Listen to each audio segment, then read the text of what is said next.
Guys, welcome back to another video. This is Oink Master Oink Oink, and today we're at Jay Bozart's shop. So let's go see what he's doing right now and ask him a few questions.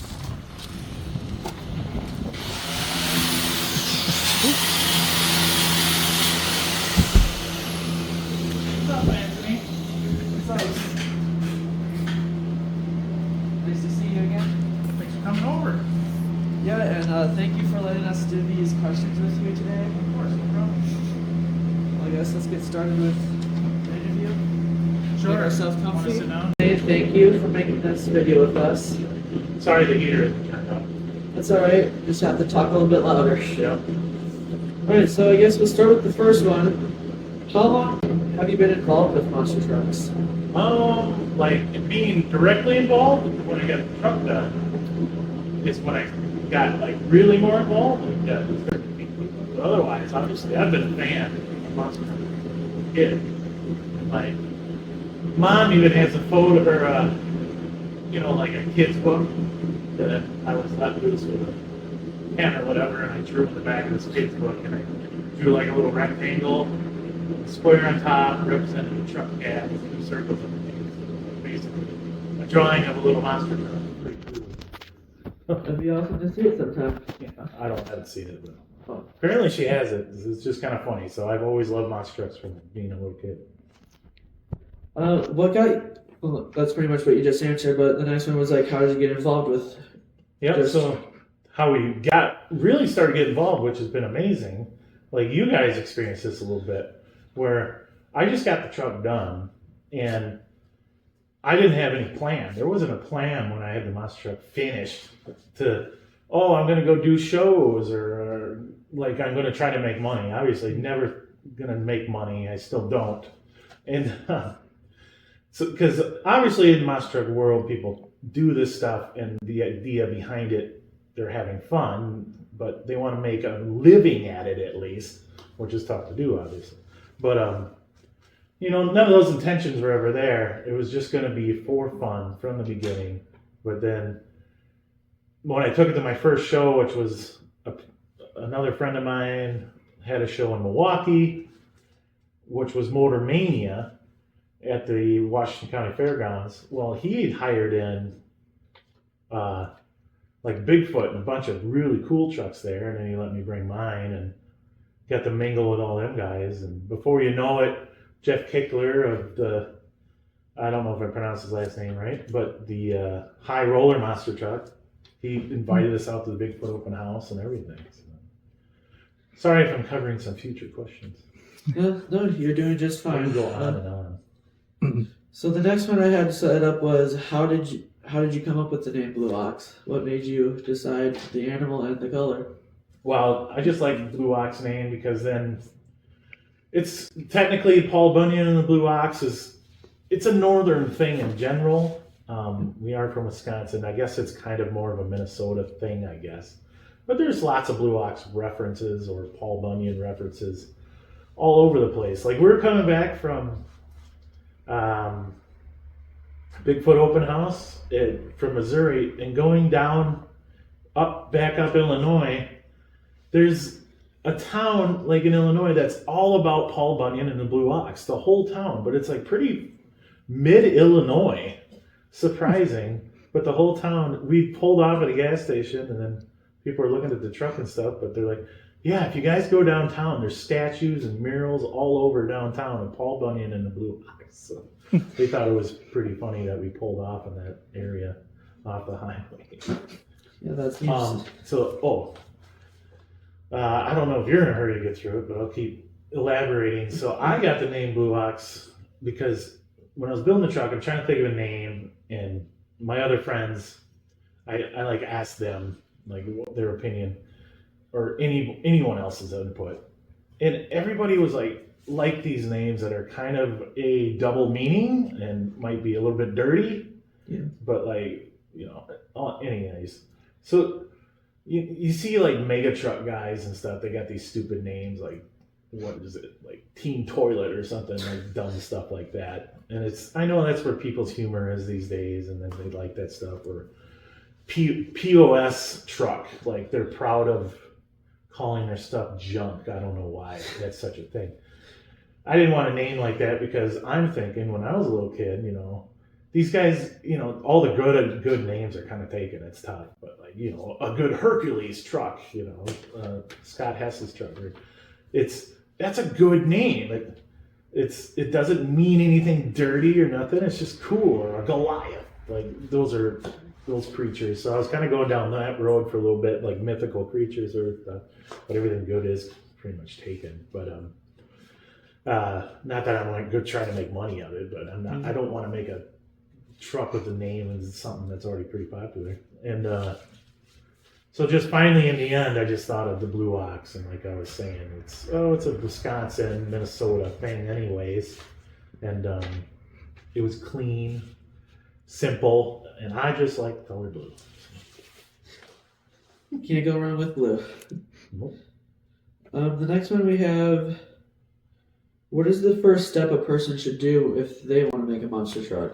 Oh, yeah, that's a good question. I guess first step, I've seen plenty of people failed attempts. I think a mistake is starting to buy a bunch of stuff where you just start gathering everything.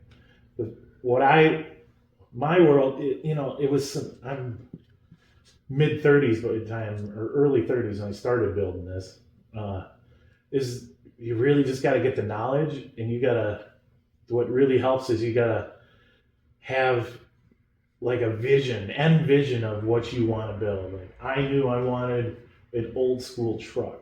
I didn't like see exactly what it was going to look like when it's done or anything, because as I'm building it, I'm just kind of winging it. Like, oh, this will work, and I like this. But like I paid so close attention. Like I like the original Excalibur truck, where I was looking at, well, how's he do his leaf spring suspension? Because I liked the side profile of it, and when you looked at the side of it and you saw underneath of it, like things were symmetrical and they looked planned out and everything. Like some of these monster trucks, I notice all the technical things. Like some monster trucks are like basically stock leaf springs over the axle, stock ride height frame, and then they just build like another frame 2 feet above it and then mount their body on that. I do not like that look. It is very ugly, and it looks half-hearted. I understand why you do that, because actually in the end, if you keep the chassis real low, like we had low arc springs and that frame was actually way down here, well then you can mount your motor and your transmission all in the frame down low like that, and then your drive shaft angles are better. Everything in the end is kind of, you're in a better spot. Everything's going to work out really nice. And then if the frame would, like top of the frame was way down here, and then all you got to do is mount the body up over the tires, but the drive lane's low, so then, I mean, everything's low. So I get it. You get your low center of gravity. It's good. I just don't like the look. And I didn't really care about how it was going to perform. I had in my head what I liked. And like I said, the Excalibur truck. And then another thing with Excalibur is early on, I learned that leaf springs, see, there's a big arc. What happens when you flatten that arc, right? The suspension compresses, that arc flattens. That spring's gonna get longer. You flatten an arc out, that's a longer distance from that point to this point. So that distance, this is going to get longer. So this long swing shackle's there to accommodate that length gain. And also you got to remember, that's your pivot point. This one's moving back, that one. So then right here, from there to there, is going to get longer too. So this axle, as it compresses, comes back a little bit. And so that's all. So the angle of my ladder bar and everything, like I consider this almost like a pivot point, like the rear link. So trying to match that angle from that eyelet to there with the ladder bar.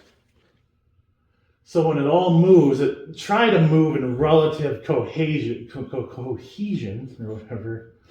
And, it's just going to work smooth. So I am really surprised that, this isn't a crazy big stack of leaf springs, but it's a heavy stack of leaf springs. This truck flexes and moves. You notice that? Like, it's flexed enough where the tire, is quite a far away, and it's actually kissed the back of the truck box. But you notice how it only kissed the back, because as the suspension goes up, the wheels come back. So technically, as the suspension compresses, the wheelbase gets a little longer. So I got the swing shackles toward the outside of the frame, and I wanted solid ladder bars. I don't like because if you have a swing shackle in the back on the front, like some street trucks are, then you got to have a telescoping ladder bar, which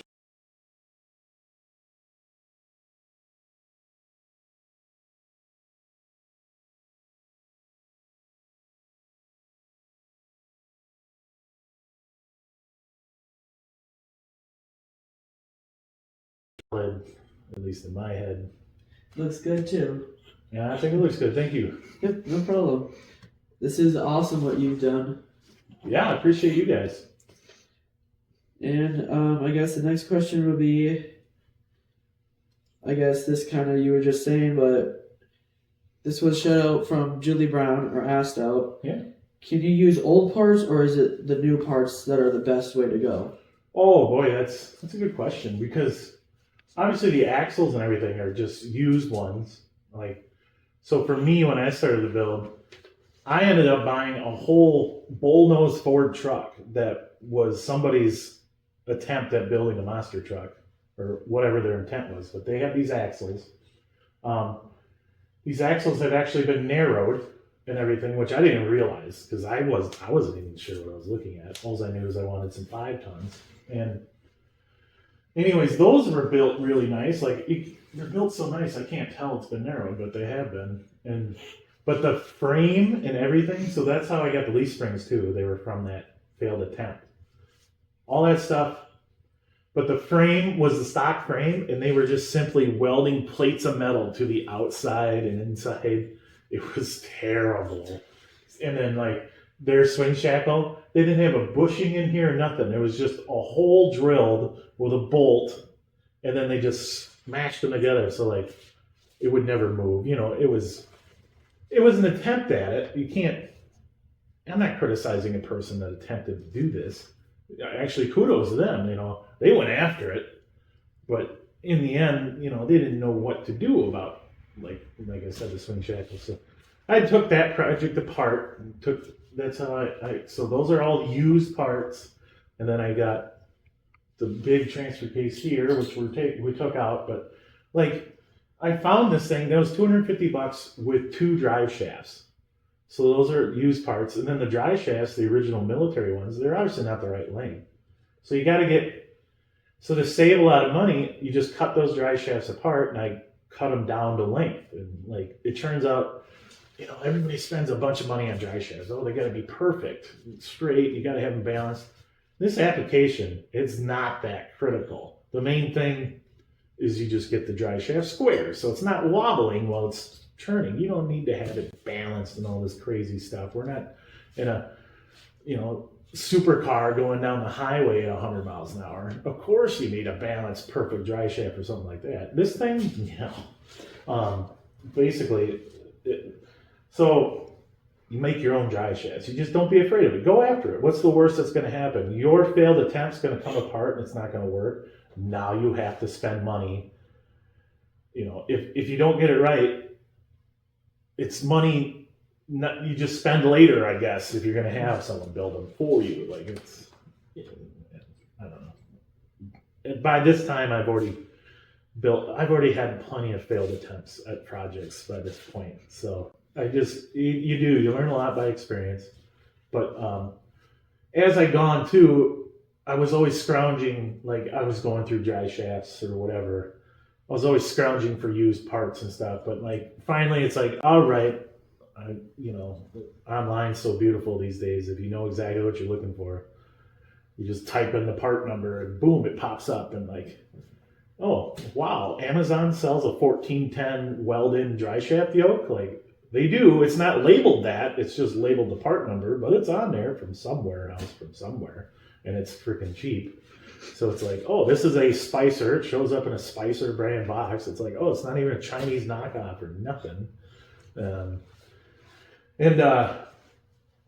Yeah, well, though. So as the truck's been finished and refined, as you're repairing stuff, I do tend to buy more brand new parts to build because you already feel good about it. Like, oh, I already know this works and that, and I'm not gonna use this old used stuff anymore.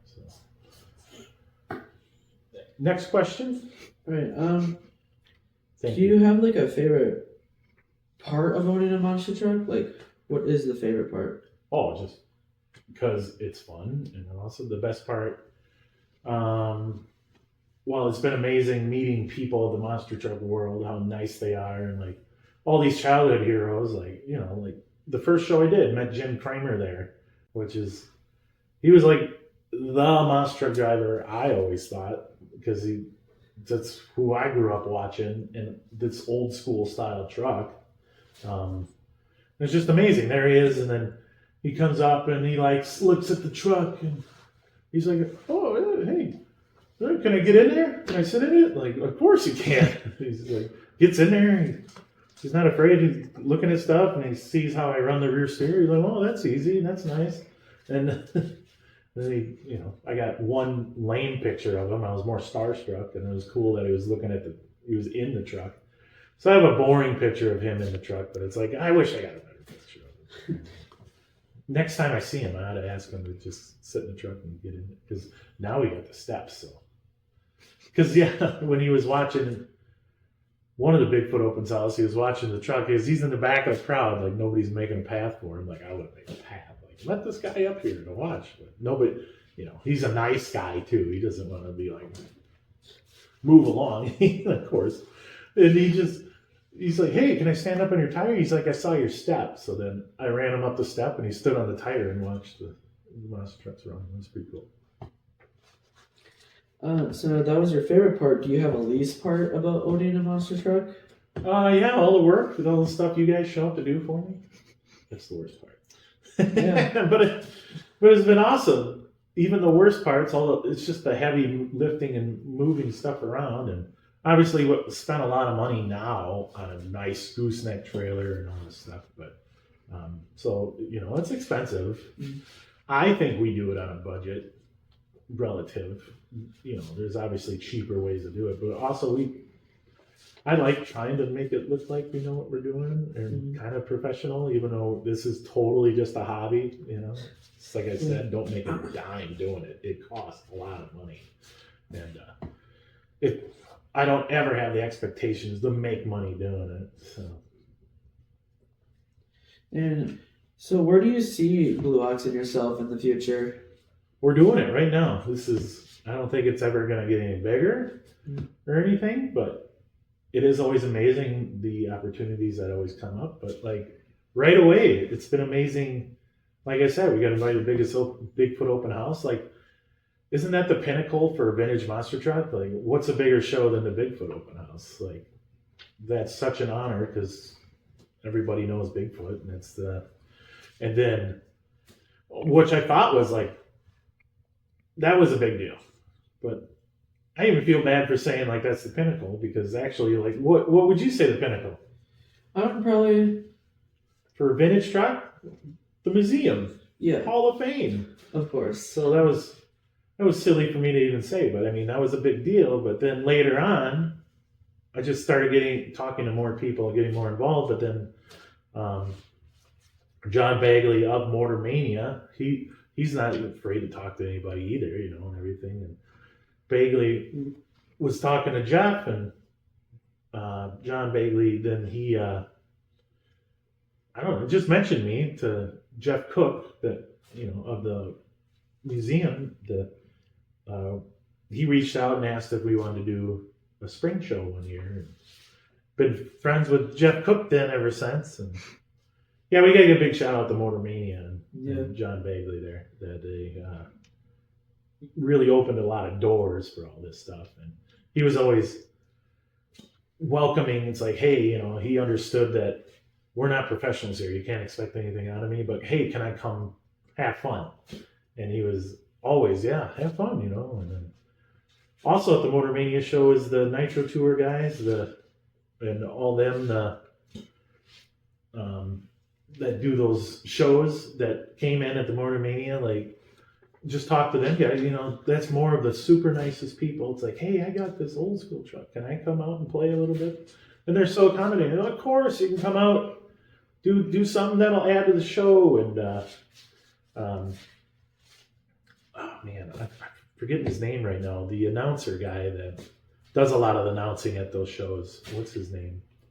He's battling cancer right now. Mike. Yeah, Mike. Mike Fonder. Yeah, That's him. I hope that's right. I feel bad. I'm so bad at names.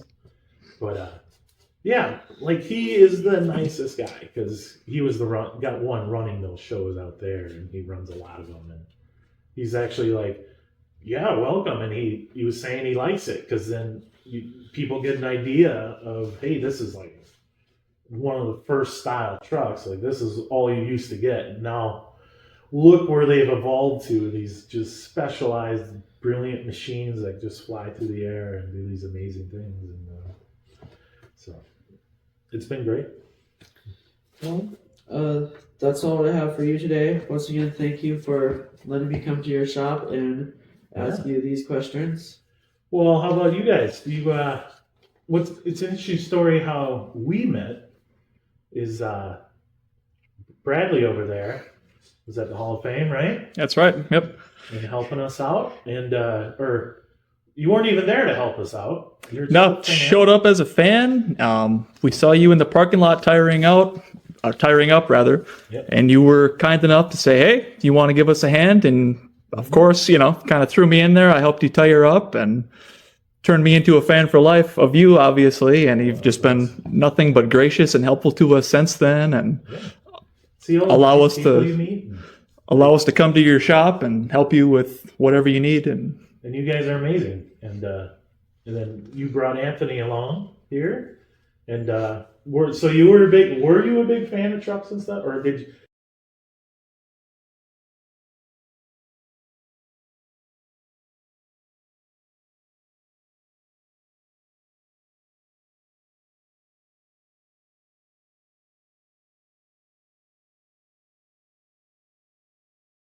I'm sure you liked them, but like, did you follow monster truck stuff much? I never really got into monster trucks till I started hanging around with Bradley more. But yeah, my dad took me to a show when I was younger, and it was really loud because it was an indoor one, and I didn't really like it too much, so I kind of stayed away from the trucks. But scared you away a little bit. Yeah. Well, that's funny. When I was a little kid, like I remember going to those indoor monster truck shows, and I loved the truck still, but it was so loud, like I couldn't take it being a little kid. Like I had fingers in the ear. My dad got earmuffs, that helped, but yeah. For little kids, that's a little bit blown alcohol supercharged motors. They're loud suckers, aren't they? Oh yeah, like Beauty of the Blue Ox being pretty stock. She's pretty mellow and quiet. I love to hear that noise. Yeah, now you're older, you like it, right? So that's great. See, you guys are always so willing to help. Like, and other doors have opened up for you guys because you're there, you're willing to help, but you're like, I like your attitudes, the way you come at it. You're just naturally who you are, but it's such a polite way. You're not like some of these people that are kind of pushy with it. Like, hey, I want to experience this. Hey, I want to help. Like, it's kind of weird like that. But you guys, you're just so friendly. Like, hey, need a hand? We're here. And then obviously you're mechanically, you pick up stuff real quick and easy. You don't struggle with it a lot. You got a good head on your shoulders, a lot of common sense. That's the word, So you guys have been great too. Thanks, you guys. Yes. Well, thank you again for coming out, and appreciate you. I guess, that's everything. We're going to get some work done now on the... Turn the heater back on, it's getting cold. The transfer case. We're going to start working on some more. Yep. And new one there. Whenever you're ready. All right. Well, that was all for the Blue Ox Monster Truck. Thank you for watching, and if you enjoyed this video, make sure you like and subscribe, and don't forget to hit that bell. Also, if you go in the description, you will see the Blue Ox Monster Truck Facebook page and Jay Bozart's Facebook page, so you can go follow him and learn more about him. Thank you. Thanks, Anthony.